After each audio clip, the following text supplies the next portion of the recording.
So welcome back. We're continuing on with Mark chapter 4 and just reading through the Greek. Kaipalin, and again another quite common word in Mark. Again, he began from archemai, didaskein, infinitive to teach, beside the sea. Kai sun agatai, this is a present passive, and the subject is oklos plestos. Now Mark loves to over-exaggerate a little bit, so it's not a great crowd, but it's a superlative, the greatest crowd. Now Mark likes to make things very exciting and vivid, and it's a singular subject, although plural in English, and taking a singular verb, so this is passive. And we would just say a great crowd, literally the greatest crowd, was gathered to him. And now we get this hosty plus accusative and infinitive construction that we have seen before. So as him, or so that he, having embanta is from embino is the verb. So the verb here is embino. Bino has the basic meaning of to step, and the bino it only ever occurs in New Testament Greek in compound, and generally in classical Greek you can get it with in the single form, but it generally speaking in later Greek it only occurs in compound as we get here. So it means getting on board. In fact, it's a technical word. Ace bino or en bino is to get on board ship. So that he, having got on board a ploy on a boat, that he kathesai infinitive, he sat literally in the sea, so sat on the sea, we would say. Kai paso oklos, and all the crowd, the grammar's slightly odd here, all the crowd were beside the sea, epiteskes, upon the land.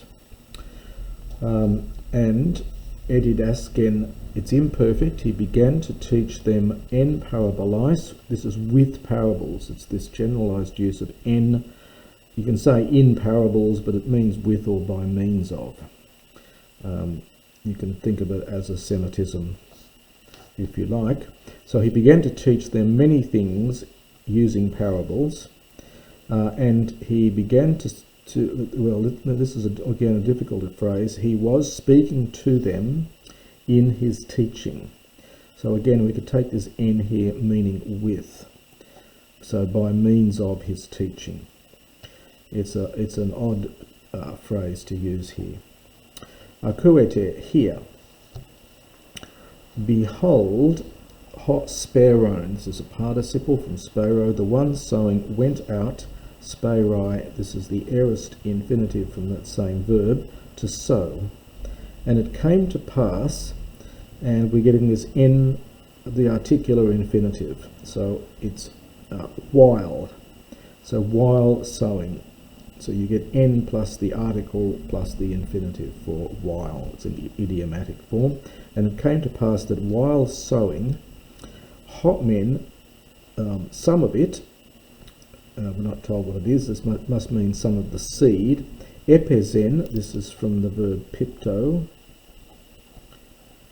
to fall, this is the aorist, pipto, pesumai, epeson, peptoka, are the principal parts.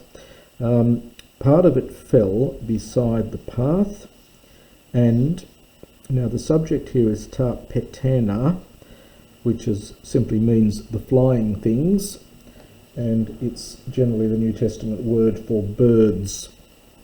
Greek has other words for birds like ornis and so on, but this is a very it's a later word for birds, and it's new to plural singular verb, so he's got the grammar correct here. Sometimes he does, sometimes he doesn't. And the birds came, and katepagon auto, they gobbled it up. This is from kat esthio. Kat esthio is the verb, and the aorist is ephagon. It's an irregular verb, and esthio is to eat, and kat esthio is used generally of animals devouring something, so hence I said gobbled it up. And Allah, and another one. We had a hot men there. We'd expect a hot dep, but we just get a kai Allah. So another seed. Epizen, that's the aorist again from Pipto, so it fell on the Petrodes, the rocky ground. Hopu, where Uk Aiken, it did not have gain pollen. Now gain is just earth, but probably here's soil. It did not have much soil, literally much earth. And immediately, ex anatelen, this is from ex anatello, to sprout up or spring up. So the verb here is ex plus ana plus tello. And this is the aorist form. So you get a lengthening of you get an augment in the right place. In here, you get a lengthening of the middle vowel, and you lose one of the lambdas in the aorist, quite regular. And immediately, literally, it sprang up, it sprouted up. Now we get dia top plus articular infinitive, and it's negated on account of not having. So because it did not have bathos, depth of land or depth of soil. Kai hote, and when. Now we get this same verb we had before, except with the x. So this means to arise. And when the sun arose. Now it's constructio ad sensum here, because the subject changes. It's when the sun rose, it, that is the Allah that was mentioned up here, that's the seed, it was scorched. This is from kaumatisdo. This is the aorist passive from kaumatisdo. Kaio is to burn, aorist is ekausa. It's got that, this is a later form of that, it's kaumatisdo. This, it was, that is the seed, it was scorched.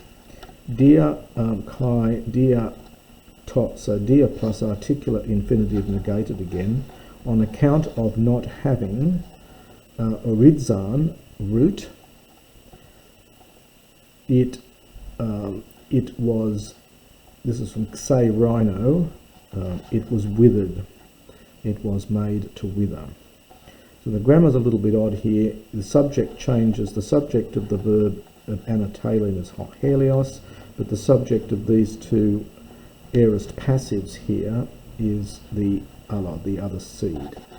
Kai Allah, and another seed fell into the acanthus, into the thorns or thistles, and the thistles, anabesan, literally went up. He could have used anatelon, or perhaps ex anatela, but he's changed to, this is from anabino, which is a fairly vague word here. It normally means the word to get on board ship and so on. One of the words for getting on a ship to go up. Anyway, the thistles went up, so arose, kai sun epnixan. This is from sun plus the verb penigo, which it means to throttle, so to choke. So this is the aorist here. So the thorns arose and they choked it, and u deda edo ken carpon, literally it did not give fruit. It did not produce fruit. That idiom actually occurs in the Septuagint. You have carpon didomi in the Septuagint as well. Kai Allah, but other seed, understood, fell into the good soil, and edidu carpon, here's that same idiom again, and it was giving forth, it's imperfect, it gave forth fruit, which rose up, and aux omena, and again it's constructio ad sensum here, because this really should be of the same case and gender as this one, but it's a neuter plural here, so it's increasing. Not quite clear what the subject of this is, and you see there's a variant reading there. And you see down here there's a variant reading where they put it into the right tense. The right number and gender, making it agree with this verb, this participle.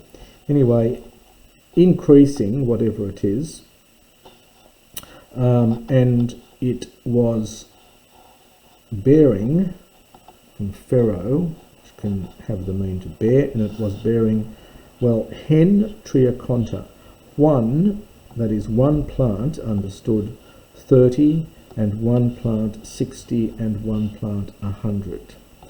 So the grammar's all rather odd in here, but this is, Mark often does this to us. And he was saying, hos eke, whoever has ota, this is neuter plural, whose otos, ears, akuain, to hear, imperative, akuetot, let him hear.